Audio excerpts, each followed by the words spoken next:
Bismillahirrahmanirrahim. Hello les fanophiles. Hello again and again. Aujourd'hui, اليوم نكملوا l'anatomie, deuxième cours. Comme l'habitude, on commence par un proverbe qui dit to thrive in life, you need three bones, a wishbone, a backbone, and a funny bone. C'est un proverbe dit par Reba. Donc c'est très important à voir. Bone, c'est l'os. C'est un os. L'arabia, adm. C'est très important à avoir des notions en anglais telles que bone, des terminologies en anglais dès le début, dès le départ, parce que l'avenir, ça sera en anglais. C'est quelque chose que tout le monde sait, donc il faut avoir des notions en anglais, très important. Donc généralité sur l'ostéologie. Définition, un os est défini par un tissu conjonctif solidifié, c'est-à-dire tissu conjonctif spécialisé, on peut le dire. Le point le plus important, c'est que l'os, c'est pas quelque chose inerte. C'est pas quelque chose inerte parce qu'il y a plein de vide à l'intérieur de l'os. Il y a des activités ostéoclastiques et ostéoblastiques permanentes. Et on va parler de ça dans les cours concernant l'ostéologie. C'est pas quelque chose inerte, quelque chose qui est froid, quelque chose qui sert à rien, mais c'est totalement un monde qui est tout le temps actif.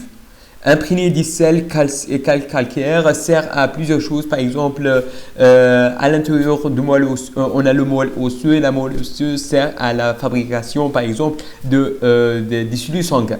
Donc, c'est quelque chose de vraiment, c'est un tissu vivre. Donc, le nombre du squelette, le nombre de os, donc il y a certains auteurs qui disent 208, certains disent 206. On admet l'hypothèse de 206 pièces osseuses. Et comme j'ai dit toujours, il faut un mnémotechnique. Et la mnémotechnique, par exemple, il faut garder une voiture de 206 à votre esprit, bijou 206, pour rappeler tout le temps de ce nombre des pièces osseuses. La morphologie, certains disent qu'il y a trois types d'os. Moi, j'admettre la théorie ou l'hypothèse qui dit trois types d'os. On a les os longs, les os courts et les os plats. Les auteurs qui disent quatre, ils ont ajouté les os irréguliers ou des os irréguliers. Donc, mais moi, perso, je préfère trois types d'os, os longs, os courts, os plats. Les os longs sont quand il y a trois parties, la diaphyse qui est au milieu, les épiphyses à l'extrémité et le métaphys entre le diaphyse et l'épiphyse. Par exemple, le fémur, l'humérus. Les os courts sont des os très courts, trois dimensions sensibles également, donc noyau d'os spongieux, antérieur d'os cortical compact. Et les os plats sont deux tapes compactes, deux tables ou deux couches d'os compacts, et à l'intérieur on a une couche d'os spongieux tels que donc les os plats de sternum par exemple le sternum. Donc en configuration externe on a des saillies, c'est-à-dire des pouces, quelque chose qui sort, donc quelques crêtes, épines, trochites, tubercules, tubérosité, olécrane, acromium, trochitaire, trochine, donc quelque chose qui sort sont des processus. On a des dépressions, c'est-à-dire des creux, donc tels que la coquille, les sillons, les gouttières, les fosses, les fossettes, les sillons, les rainures, les chancrures, donc sont des dépressions. On a des foramins sont des trous pour le passage soit d'un paquet vasculaire nerveux, c'est-à-dire un artère, foramin pour un artère nourricière ou un nerf. Et des cavités sont des dépressions particulièrement profondes et caverneuses, communiquent plus ou moins avec le milieu externe.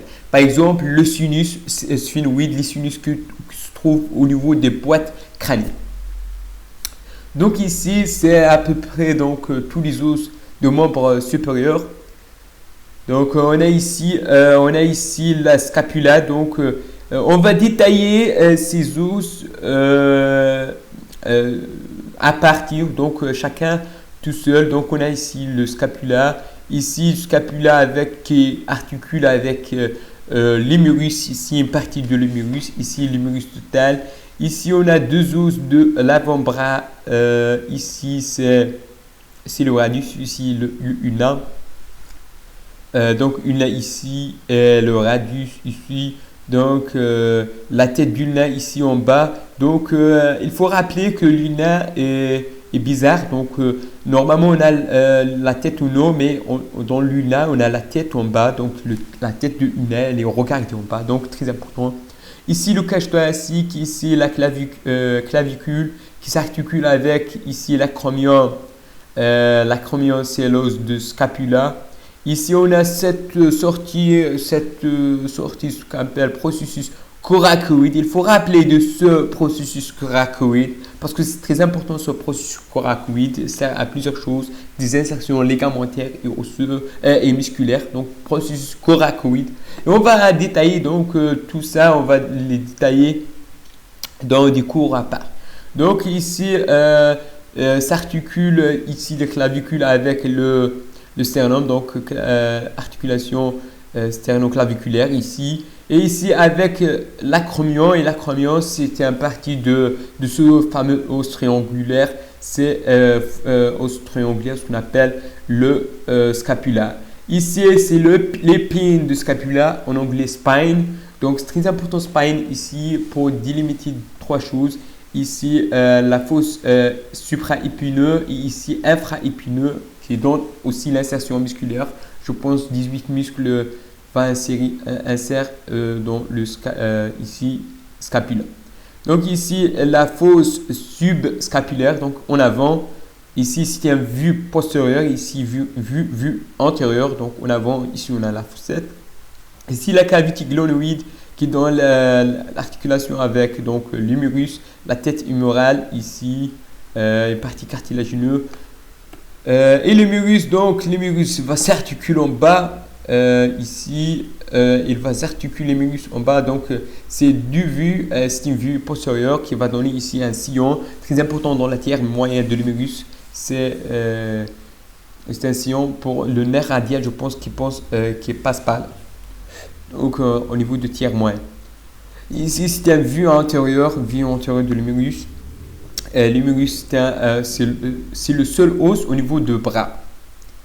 Et ici, donc, j'ai inversé l'image. C'est les deux os de l'avant-bras. Donc, j'ai dit bizarre que la tête de l'ulna regarde en bas. Donc, c'est ça en bas. Cette partie va s'articuler avec la main, les os de carpe, qui va donner donc radiométacarpien.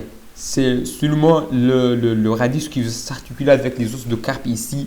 Regardez le radius, l'extrémité inférieure du radius qui était donc plus grand pour s'articuler en bas avec les os ici. Ici la tête radiale, donc normale, et ici la tête ulnaire. Ici les os de la main. Ici les os de carpe, on a 8 os de carpe. C'est très important d'apprendre ces termes, ces 8 os de carpe. Ici les métacarpes, ici les phalanges distales, les phalanges moyen ou intermédiaires et la phalange distale. Donc les os de carpe, on a 8. Ici le scaphoïde. Donc scaphoïde. Ici c'est l'unatome, appelé semi-linéaire. Ici le trichitrome qui cache le pyramidal. Le trichitrome, c'est le pyramidal anciennement appelé trichitrome. C'est pyramidal anciennement, mais maintenant on l'appelle trichitrome. Et ce trichitrome cache au trich un os qu'on appelle le bisiforme. Ici un bisiforme en forme d'un boire, bisiforme, petit os, bisiforme. Donc scaphoïde, l'unatome, trichitrome et bisiforme. Ici on a le trapèze. Et trapézoïde un peu en forme d'un carré, trapézoïde. Ici le capitectome, c'est le plus grand, le grand os, le capitectome de carpe. Ici on a l'amatome ou appelé os cruchu parce que quand il y a ici un processus appelé l'amylus de l'amatome. Donc l'amylus de l'amatome, donc l'amatome et l'amylus. Donc si je vous répète, ici on a le scaphoïde, le lunatome, le trichitrome et le bisiforme. Trapèze, trapézoïde, capitectome et amatome. Donc, c'est facile de rappeler ces os de carpe, c'est très important pour vous, surtout en première année. Donc, c'est ça, tous les os de la membre, on peut dire la membre supérieure. Donc, comme j'ai dit, il faut donc avoir certaines notions en anglais, c'est important pour vous. Et utilisez les mnémotechniques pour l'anatomie. À la prochaine, Inch'Allah. Salam.